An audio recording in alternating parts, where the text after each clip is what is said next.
So ನೀವು mic ಹಿಡಿತೀರಾ, entire crowd ನಿಮ್ಮನ್ನು ನೋಡ್ತಾ ಇರುತ್ತೆ, ನೀವು ಎಂಟೈರ್ ಕ್ರೌಡ್ನ ಕಂಟ್ರೋಲಲ್ಲಿ ಇಟ್ಕೊಂಡಿರ್ತೀರ, ಆಲ್ ದೇರ್ ಇಮೋಷನ್ಸ್, ಅವ್ರು ಯಾವ ಎನರ್ಜಿನಲ್ಲಿ ಇಟ್ಕೊಂಡಿರ್ತೀರ, ವಾಟ್ ಈಸ್ ಅ ಫೀಲಿಂಗ್, ನಿಮ್ಮದು ಏನು ರನ್ ಆಗ್ತಾ ಇರುತ್ತೆ ಈ ಎಂಟೈರ್ ಸಿಸ್ಟಮಲ್ಲಿ? ಬಿಕಾಸ್ 4-5 ಜನನ ನೋಡಿದ ತಕ್ಷಣ ನಾವೊಂದು ಸ್ವಲ್ಪ ಬೆರ್ಗಾಗ್ಬಿಡ್ತೀವಿ, ನಾವು ನೋಡ್ಕೊಂಡು ಅವ್ರನ್ನ ಹೇಗೆ ಮಾತಾಡಿಸ್ಬೇಕಪ್ಪ, ಇವ್ರನ್ನ ಏನು ಅಂದ್ಕೋತಾರೆ, ಏನು ಮಾತಾಡಬೇಕು ಅಂತ. ನೀವು ಅಷ್ಟೂ ಜನರ ಜೊತೆ ಮಾತಾಡ್ತಾ ಇರ್ತೀರಾ. ಸೊ ನಿಮಗೆ ವಾಟ್ ಈಸ್ ದ ಥಿಂಗ್, ಏನು ಕೆಮಿಕಲ್ ರಿಯಾಕ್ಷನ್ ಆಗ್ತಿರುತ್ತೆ ಬಾಡಿನಲ್ಲಿ, ಹೇಗೆ ಫೀಲ್ ಆಗ್ತಿರುತ್ತೆ? ತುಂಬಾ ತರ ಫೀಲ್ ಆಗ್ತಾ ಇರುತ್ತೆ. ಆಕ್ಚುಲಿ ಕೆಲವ್ರನ್ನ ನೀವು ಫ್ರೆಂಡ್ ಇಂದ ನೋಡಿದಾಗ ಕೆಲವ್ರು ತುಂಬಾ ಅಂದ್ರೆ ನೋಡಿದ್ರೆ ಭಯ ಆಗತ್ತೆ ಅನ್ನೋ ತರದಲ್ಲಿ ಇರ್ತಾರೆ ಕೆಲವು ಈವೆಂಟ್ಸ್ ಗಳೆಲ್ಲ ಹೋದ್ರೆ. ಬಟ್ ಕೆಲವರಿಗೆ ಪರ್ಸನಲ್ ಪ್ರಾಬ್ಲಮ್ಸ್ ಗಳಿರುತ್ತೆ. ಇವಾಗ ನಮ್ಗೆ ಆಂಕರ್ ಆಗಿರ್ಬೋದು, ನಾವು ಡೈಲಿ ಯಾವುದೇ ಈವೆಂಟ್ ಮಾಡಿ ಹೋಗ್ಬೇಕಾದ್ರು ನಾವು ಒಳ್ಳೆ ಫೀಲಿಂಗ್ಸ್ ಅಲ್ಲೇ ಹೋಗಲ್ಲ. ಕೆಲವು ಸತಿ ನಮ್ಗೆ ಏನಾದ್ರು ಪರ್ಸನಲ್ ಏನಾದ್ರು ಆಗಿರುತ್ತೆ, ಫ್ಯಾಮಿಲಿ ಪ್ರಾಬ್ಲಮ್ ಆಗಿರುತ್ತೆ, ಪರ್ಸನಲ್ ಏನಾದ್ರು ಪ್ರಾಬ್ಲಮ್ ಆಗಿರುತ್ತೆ, ನಮ್ಮ ಮೈಂಡ್ ಮೂಡ್ ಸ್ವಿಂಗ್ ಆಗಿರುತ್ತೆ. ಸೊ ನಮ್ದು ಏನೇ ಮೂಡ್ ಇರ್ಲಿ, ನಮ್ದು ಏನೇ ಎಮೋಷನ್ಸ್ ಇರ್ಲಿ, ಬಟ್ ಸ್ಟೇಜ್ ಮೇಲೆ ಹೋದಾಗ ಮೈಕ್ ಹಿಡಿದ್ರು ಕೂಡಲೇ ಯು ಶುಡ್ ಸ್ಮೈಲ್ ಮಾಡ್ತಾನೆ ಇರಬೇಕು. ನೀವು ಕ್ಲೈಂಟ್ಸ್ ಹತ್ರ ಮಾತಾಡ್ಬೇಕಾದ್ರೆ ಸ್ಮೈಲ್ ಮಾಡ್ಕೊಂಡೇ ಮಾತಾಡಬೇಕು. ನೀವೇನ್ ಮಾತಾಡ್ತಿದ್ರ ಸ್ಮೈಲ್ ಜೊತೆನೆ ನೀವು ರಿಯಾಕ್ಟ್ ಮಾಡಬೇಕು ಅಂಡ್ ಸ್ಮೈಲ್ ಜೊತೆನೆ ರಿಪ್ಲೈ ಮಾಡಬೇಕು. ನೀವು ಎಮೋಷನ್ಸ್ ಅಂತ ಬಂದ್ರೆ, ಇವಾಗ ನನಗೆ ಒನ್ ಆಫ್ ದ ಬೆಸ್ಟ್, ನನ್ನ ವರ್ಡ್ ಅಲ್ಲಿ ಇಡೀ ಪ್ರಪಂಚದಲ್ಲಿ ನನಗೆ ದುಡ್ಡು ಕೊಡ್ದೇನೆ ಸಿಗುವಂತ ಒಂದು ಫೀಲಿಂಗ್ಸ್ ಅಂದ್ರೆ ನಾನು ಆಡಿಯನ್ಸ್ ಹತ್ರ ಕನೆಕ್ಟ್ ಆಗೋದು, ಆಡಿಯನ್ಸ್ ನನ್ನ ಜೊತೆ ಮಾತಾಡೋದು. ಸೊ ಅದು ಸೊ ಅದಕ್ಕೆ ನೀವು ಈ ಕೆಲಸ ಮಾಡ್ತಿದ್ದೀರಾ ಅಂತ? Of course I love the way I am doing. ನಾನು ಏನ್ ಮಾಡ್ತಾ ಇದ್ದೀನಿ, ನಾನು ತುಂಬಾ ಇಷ್ಟಪಟ್ಟು ಮಾಡ್ತಾ ಇದ್ದೀನಿ. ಅಂಡ್ ನಿಜವಾಗ್ಲೂ ಹೇಳ್ತೀನಿ, ನಾನು ಎವ್ರಿ ಡೇ ನಾನು ಎದ್ರು ಕೂಡಲೇ ದೇವ್ರಿಗೆ ಥ್ಯಾಂಕ್ಸ್ ಹೇಳ್ತೀನಿ. ನಾನೇನು ಕೇಳದೆ ಇರೋ ಅಂತ, ನನ್ನ ಮುಂಚೆನೇ ಹೇಳಿದೆ ನಿಮಗೆ, ಕೇಳದೆ ಇರೋಂಥ ಉಡುಗೊರೆನ ಕೊಟ್ಟಿರೋದು ಅಂತ ಹೇಳಿದ್ರೆ ನನಗೆ ಈ ಒಂದು ಆಂಕರಿಂಗ್ ಫೀಲ್ಡ್ ಅಂತ ಹೇಳಿ ಎಲ್ಲಿದ್ದನ್ನ ಇಲ್ಲಿಗೆ ತಂದು ನಿಲ್ಸಿದೆ. ಸೊ ಐ ಹೋಪ್ ನಿನ್ ಮುಂದೆನೂ ತುಂಬಾ ಅಂದ್ರೆ ತುಂಬಾ ಡ್ರೀಮ್ಸ್ ಗಳಿದೆ, ಅದನ್ನೆಲ್ಲದನ್ನು ಕೂಡ ಫಿಲ್ ಮಾಡಬೇಕು. Thank you so much. So ನಿಮ್ಮದು ಬ್ಯಾಕ್ ಸ್ಟೇಜ್ ರಿಚುವಲ್ ಏನಾದರೂ ಇದೆಯಾ? ಈ ಥರ ಎಲ್ಲ ಇದಾಗುತ್ತೆ ಅಂತ ಹೇಳಿದ್ರಿ. So many emotions run through you. ಏನಾದರೂ ritual that you do to ನೀವು ಪೀಸ್ ಆಗಿರೋಕ್ಕೆ, ಕಾಮ್ ಆಗಿರೋಕ್ಕೆ, ನೀವು ಏನು ಅಲ್ಲಿ ಹೋಗಿ ನರ್ವಸ್ನೆಸ್ ಕಾಡಬಾರ್ದು ನನಗೆ ಅಂತ ಮಾಡೋ ಅಂತ ಏನಾದರೂ rituals that you follow on every event? Ritual ಅಂತ ಹೇಳಿದ್ರೆ ನಾನು ದೇವ್ರನ್ನ ತುಂಬಾ ನಂಬ್ತೀನಿ, ಆಯ್ತಾ? ಸುಮಾರು ಜನಕ್ಕೆ ಗೊತ್ತಿಲ್ಲ, I am a spiritual man. ತುಂಬಾ ಅಂದ್ರೆ ತುಂಬಾ ನಂಬ್ತೀನಿ. ನನಗೆ ಗಣೇಶ ಅಂದ್ರೆ ತುಂಬಾ ಇಷ್ಟ. ಸೊ ನಾನು ಸ್ಟೇಜ್ ಹಿಂದೆಗಿಂತ ನಾನು ಯಾವಾಗ್ಲೂ ಕೂಡ ಸ್ಟೇಜ್ ಹೋದ್ರೂ ಕೂಡ್ಲೇನೆ ನಾನು ಹತ್ಬೇಕಾದ್ರೆ ವಕ್ರತುಂಡ ಮಹಾಕಾಯ ಸೂರ್ಯಕೋಟಿ ಸಮಪ್ರಭ ನಿರ್ವಿಘ್ನಂ ಕುರುಮೇ ದೇವ ಸಕಲ ಕಾರ್ಯೇಷು ಸರ್ವದ, ಇದನ್ನ ಹೇಳಿನೇ ನಾನು ಸ್ಟಾರ್ಟ್ ಮಾಡೋದು. ಎನಿ ಈವೆಂಟ್ಸ್, ವೆಡ್ಡಿಂಗ್ ಈವೆಂಟ್ಸ್ ಆಗಿರಲಿ, ಕಾರ್ಪೊರೇಟ್ ಈವೆಂಟ್ಸ್ ಆಗಿರಲಿ, ಸೋಷಿಯಲ್ ಈವೆಂಟ್ಸ್ ಆಗಿರಲಿ, ಪ್ರತಿಯೊಂದು ಈವೆಂಟ್ಸು ಕೂಡ.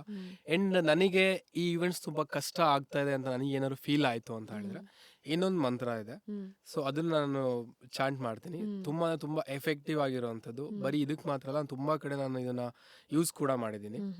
ಕೃಷ್ಣಾಯ ವಾಸುದೇವಾಯ ಹರೇ ಪರಮಾತ್ಮನೆ ಪ್ರಣತ ಕ್ಲೇಶನಾಶಾಯ ಗೋವಿಂದಾಯ ನಮೋ ನಮಃ 11 ಟೈಮ್ಸ್ ನಾನು ಚಾಟ್ ಮಾಡ್ತೀನಿ. ನಂಗೆ ಅದಾದ್ರ ಮೇಲೆ ಏನೇ ಫೀಲಿಂಗ್ಸ್ ಇದ್ರೂ ದೂರ ಆಗುತ್ತೆ. ನನಗಾಗಿರೋ ಎಕ್ಸ್ಪೀರಿಯನ್ಸ್. ಅಂಡ್ ನನಗೇನಾದ್ರು ಬೇರೆ ಕೆಲ್ಸಕ್ಕೆ ಹೋಗ್ತಾ ಇದ್ದೀನಿ, ಆಂಕರಿಂಗ್ ಬಿಟ್ಟು ಬೇರೆ ಏನಾದ್ರು ದೊಡ್ಡ ಈವೆಂಟ್ ಬರ್ತಾ ಇದೆ, ಒಂದು ಮೀಟಿಂಗ್ ಇದೆ, ಆ ಈವೆಂಟ್ ನನಗೆ ಆಗ್ಬೇಕು ಅಂತ ಇದ್ರೆ ನಾನು ಮನೆ ಹೋಗಿನ ಮುಂಚೆ ಈ ಚಾಟ್ನ ಮಾಡ್ತೀನಿ. ಅಂಡ್ ಸುಮಾರು ಸತಿ ನಂಗೆ ಆ ಈವೆಂಟ್ ಸಿಕ್ಕಿದೆ ಕೂಡ. ಸೊ ಹಾಗಾಗಿ ತುಂಬಾ ಸ್ಪಿರಿಚುವಲ್. ಎಲ್ಲರೂ ಕೂಡ ಅಷ್ಟೇ ದೇವ್ರನ್ನ ತುಂಬಾ ನಂಬಬೇಕು. ಹೌದು, ದಟ್ಸ್ ಸುಪ್ರೀಂ ಪವರ್ ಅಲ್ವಾ? ಮತ್ತೆ ಹೌದು, ಎಲ್ಲ ನಡೀತಿರೋದೇ ಅವರಿಂದ. So very nice note Nandan. So ನಿಮಗೆ ಯಾವಾಗಾದರೂ ಯಾರಿಂದ ಆದರೂ ಪ್ರೆಷರ್ ಫೀಲ್ ಆಗಿದೆಯಾ? ಈ ದಿಸ್ ಇಸ್ ಹ್ಯೂಜ್ ಆಯಿತಾ? ಲೈಕ್ ನಿಮಗೆ ಪ್ರೆಷರ್ ಅಂದರೆ it could be pear pressure, ನಿಮ್ಮ ಫ್ರೆಂಡ್ಸು ಏನೋ ಮಾಡಿ ಒಳ್ಳೇದಾಗ್ತಿದೆ, ಅವ್ರಿಗೆ ಜಾಸ್ತಿ ದುಡ್ಡು ಸಿಗ್ತಿದೆ ಅಂತಲೇ ಇಟ್ಕೊಳ್ಳೋಣ. ಸೊ ನೀವು ಮಾಡಿ, ದಿಸ್ ಇಸ್ ಸ್ಲೋ ಅಲ್ವಾ, ನಿಧಾನಕ್ಕೆ ಗ್ರೋ ಆಗುತ್ತೆ. Whatever you are doing ಸ್ವಲ್ಪ ನಿಧಾನಕ್ಕೆ ಗ್ರೋ ಆಗುತ್ತೆ. ಸೊ ಅದು ಪಿಯರ್ ಪ್ರೆಷರ್ ಆಗುತ್ತೆ. ಅನದರ್ ಪ್ರೆಷರ್ ಇಸ್ ಈವೆಂಟ್ಸಲ್ಲಿ ನಿಮ್ಮ ಈವೆಂಟ್ ಆರ್ಗನೈಸರ್ಸ್ ಆಗಿರ್ಬೋದು, ನಿಮ್ಮ ಕ್ಲೈಂಟ್ಸ್ ಆಗಿರ್ಬೋದು, ಅವರಿಂದ ಪ್ರೆಷರ್ ಬಿಲ್ಡ್ ಆಗೋದು. ಸೊ ಈ ಥರ ಸುಮಾರು ಸತಿ ಎಕ್ಸ್ಪೀರಿಯನ್ಸ್ ಆಗಿದೆ ನನಗೆ. ಫಸ್ಟ್ ನಾನು ಎಲ್ಲರೂ ಹೇಳ್ತಾರೆ ಡೌನ್ಫಾಲ್ ಇದ್ದೇ ಇರುತ್ತೆ ಅಂತ. ಏನಾದ್ರು ನೀವು ಸ್ಟಾರ್ಟ್ ಮಾಡಿದಾಗ, ನಾನು ಸ್ಟಾರ್ಟ್ ಮಾಡಿದ ತಕ್ಷಣ ನಂಗೆ ಡೌನ್ಫಾಲ್ ಆಗಿತ್ತು. ಸೊ ಅದು ಯಾರಿಗೂ ಗೊತ್ತಿಲ್ಲ. ಓಕೆ, ಅಂದರೆ ನಾನು ಸ್ಟಾರ್ಟ್ ಮಾಡಿದ್ದು ಲಾಕ್ಡೌನ್ಗಿಂತ ಮುಂಚೆ. ಲಾಕ್ಡೌನ್ ಆಗೋಕ್ಕೆ ಒಂದು 2 months 3 months ಇರ್ಬೇಕಾದ್ರೆ ನಾನು ಈವೆಂಟ್ ಸ್ಟಾರ್ಟ್ ಮಾಡಿದ್ದು. ಅಫ್ಕೋರ್ಸ್ ನೀವು ಸ್ಟಾರ್ಟ್ ಮಾಡಿದ್ರು ಕೂಡ ಎಲ್ಲರೂ ಕರ್ದು ಕೊಡಲ್ಲ ನಿಮಗೆ ಆಂಕರ್ ಅಂತ ಹೇಳಿದ್ರೆ. ನಾನು ಇರೋದು ನಮ್ಮ ತೀರ್ಥಹಳ್ಳಿನಲ್ಲಿ, ಅದೊಂದು ಸಣ್ಣ ಊರು. ಓಕೆ, ಸೊ ಅಲ್ಲಿ ಈವೆಂಟ್ಸ್ಗಳೆಲ್ಲ ಮಾಡ್ತಾರೆ, ಬಟ್ ಇಲ್ಲಿ ತನಕ ಹೋಸ್ಟ್ಗಳನ್ನ ಇಟ್ಕೊಳೋಂಥದ್ದು ಆ ಥರದ್ದೇನು ಮೈಂಡ್ ಸೆಟ್ ಯಾರಿಗೂ ಇರಲಿಲ್ಲ. ಸೊ ಬರ್ತ್ಡೇ ಈವೆಂಟ್ಸ್ಗಳಿಗೆಲ್ಲ ಕೆಲವ್ರು ಕರ್ಸ್ತಿದ್ರು, ಅಲ್ಲೇ ಇರೋರು ಮಾಡ್ತಾ ಇದ್ರು ಅಷ್ಟೇ. ಸೊ ನಾನು ಈವೆಂಟ್ ಸ್ಟಾರ್ಟ್ ಮಾಡಿ ಒಂದು 3 monthsಗೆ ನನಗೆ ಲಾಕ್ಡೌನ್ ಸ್ಟಾರ್ಟ್ ಆಯಿತು. ಆವಾಗ ನನಗೆ ತುಂಬ ಕ್ವಶನ್ಗಳು ಹುಡ್ಕೊಳಕ್ಕೆ ಸ್ಟಾರ್ಟ್ ಆಯಿತು. ಮಾಡ್ಬೋದಾ ಮತ್ತೆ ಆಗುತ್ತಾ ನಿಮ್ಗೆ ಗೊತ್ತಿದೆ. ಸುಮಾರು ಜನಕ್ಕೆ ಇವಾಗ ಈಗಲೂ ಅಷ್ಟೇ ಕೆಲವರಿಗೆ ಗೊತ್ತಿಲ್ಲ ಲಾಕ್ಡೌನ್ ಅದು ಮುಗಿಯುತ್ತೋ ಇಲ್ಲೋ ಅಂತಾನು ಹೌದು ಕ್ವಶನ್ಸ್ ಹೌದು ಗಳಿತ್ತು. ತುಂಬಾ ಹೇಗೆ ರ್ಯಾಂಡಮ್ ಇತ್ತು ಅಲ್ವಾ ಟೈಮ್ ಹೌದು ಪೀರಿಯಡ್ ವಾಸ್ ವೆರಿ ರ್ಯಾಂಡಮ್. ತುಂಬಾ ರ್ಯಾಂಡಮ್. ಅದರಲ್ಲೂ ಆರ್ಟಿಸ್ಟ್ಗಳಿಗೆ, ನಮ್ಮಂತ ಆರ್ಟಿಸ್ಟ್ಗಳಿಗೆ ಹೌದು ತುಂಬಾ ಹೊರತ ಕೊಟ್ಟಿದೆ. ಹ್ಮ್ ಸೊ ಏನೂ ಇರ್ಲಿಲ್ಲ, ನನ್ನ ಡಿಗ್ರಿ ಬೇರೆ ಮುಗ್ದಾಗಿತ್ತು, ಕೆಲಸ ಇಲ್ಲ, ಹ್ಮ್ ಮನೇಲಿರ್ಬೇಕು. ಒಂದ್ ಕಡೆ ತೊಂದರೆ ಇಲ್ಲ, ಆ ಟೈಮಲ್ಲಿ ಯಾರು ಕೂಡ ಕೆಲಸ ಮಾಡ್ತಿರ್ಲಿಲ್ಲ, ನೋಡ್ಕೊಂಡು ಒಂದು ಸಮಾಧಾನ ಸಿಕ್ತಿತ್ತು. ಓಕೆ, ಅದಾದ್ರ ಮೇಲೆ ಲಾಕ್ಡೌನ್ ಸ್ಟಾರ್ಟ್ ಮುಗೀತು. ಮುಗ್ದ್ರ ಮೇಲೆ ಏನಾಯ್ತು ಅಂತ ಹೇಳಿದ್ರೆ ಗೌರ್ಮೆಂಟ್ ಅನೌನ್ಸ್ ಮಾಡಿದ್ರು ಅಂದ್ರೆ ಈ ತರ ಸೋಷಿಯಲ್ ಇವೆಂಟ್ಸ್ಗಳು ಮಾಡೋ ಹಾಗಿಲ್ಲ, ಅಬೋವ್ 50 ನೀವು ಯಾರು ಗ್ಯಾದರ್ ಆಗೋಂಗಿಲ್ಲ. ಅದು ಹೌದು ನಂಗೆ ಇನ್ನೂ ಒಂದ್ ಸ್ವಲ್ಪ ಜಾಸ್ತಿ ಅಂದ್ರೆ ಬೇಜಾರು. ಜಾಸ್ತಿ ಡೌನ್ಫಾಲ್ ಕೊಡ್ತು. ನೀವು ಯಾರು ಈವೆಂಟ್ಸೇ ಮಾಡ್ತಾ ಇಲ್ಲ, ಎಲ್ಲಿಂದ ಈವೆಂಟ್ ಸಿಗುತ್ತೆ ನಿಮ್ಗೆ? ಹ್ಮ್ ಅದ್ರಲ್ಲೂ ಎಲ್ಲೋ ಒಂದ್ ಕಡೆ ಕದ್ದು ಮುಚ್ಚಿ ನಮ್ಮ ಊರಲ್ಲೂ ಈವೆಂಟ್ ಮಾಡೋರು, ಈವೆಂಟ್ ಕರಿಯೋರು, ಅವಾಗ್ಲೂ ಅಷ್ಟೇ 500 rupees 1000 rupees ನಮಗೆ ಸಿಗೋದು. ಸೊ ದಟ್ಸ್ ಒಂದು ಫಸ್ಟ್ ಪ್ರೆಷರ್ ನನಗೆ ಇದ್ದಿದ್ದು. ಆದ್ರ ಮೇಲೆ ಇನ್ನೊಂದೇನು ಅಂತ ಹೇಳಿದ್ರೆ, ಈಗ ರೀಸೆಂಟ್ ಆಗಿ ನಾನು ಬ್ಯಾಂಗ್ಳೂರ್ ಬಂದ್ರ ಮೇಲೆ 2 years ಬ್ಯಾಕ್ ನನಗಾಗಿರುವಂತ ಒಂದು ಪ್ರೆಷರ್ ಏನು ಅಂತ ಹೇಳಿದ್ರೆ, ಎವ್ರಿ ಒನ್ ನನಗೆ ಅನಿಸ್ತಾ ಇದೆ ನನಗೆ ಮಾತ್ರ ಹಿಂಗೆ ಆಗ್ತಾ ಇದೆಯಾ ಅಥವಾ ಬೇರೆಯವ್ರಿಗೆ ಆಗ್ತಿದೆಯಲ್ಲ ನನಗೆ ಗೊತ್ತಿಲ್ಲ.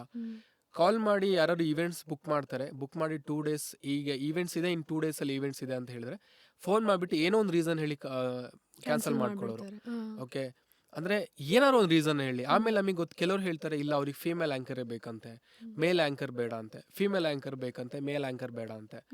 ನಮ್ಮ ಆಂಕರ್ ಫೀಲ್ಡ್ ಅಲ್ಲಿ ಇದೊಂದು ತುಂಬಾ ಅಂದ್ರೆ ತುಂಬಾ ಆಗ್ತಾ ಇದೆ. ಓಕೆ, ನಮ್ಗೆ ಮೇಲ್ ಆಂಕರ್ಸ್ ಯಾರಿದಾರಲ್ಲ ಅವರಿಗೆ ಎಲ್ಲೋ ಒಂದ್ ಕಡೆ ಅಪಾರ್ಚುನಿಟೀಸ್ಗಳು ತುಂಬಾ ಕಮ್ಮಿ ಸಿಗ್ತಾ ಇದೆ.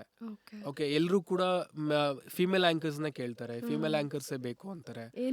ಏನೋ ಅದು ಅಂತದ್ದೇನು ಗೊತ್ತಿಲ್ಲ ನನಗೆ. ನಿಮ್ಗೆ ಇವಾಗ ಫಾರ್ ಎಕ್ಸಾಂಪಲ್ ಒಂದು ಮೂವಿ ಲಾಂಚ್ ಆಗ್ತಾ ಇದೆ, ಒಂದು ಸಾಂಗ್ ಲಾಂಚ್ ಆಗ್ತಾ ಇದೆ ಅಂದ್ರೆ ಫಿಮೇಲ್ ಆಂಕರ್ಸ್ ಬೇಕು.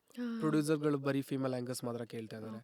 ಈ ತರ ನನಗೆ ಹೇಳಿದ್ದಾರೆ ಕೂಡ, ಒಬ್ರು ಡೈರೆಕ್ಟ್ ಆಗಿ ನನಗೆ ಹೇಳಿದ್ದಾರೆ. ನಂತರ ನೀವು ಬೇಜಾರಾಗಬೇಡಿ, ನಾನು ಡೈರೆಕ್ಟ್ ಆಗಿ ಹೇಳ್ತೀನಿ, ಎಲ್ಲರೂ ಕೂಡ ಆ ಟೈಮಲ್ಲಿ ನಿಮಗೆ ಫಿಮೇಲ್ ಆಂಕರ್ಸೇ ಬೇಕು ಅಂತ ಹೇಳ್ತಾರೆ.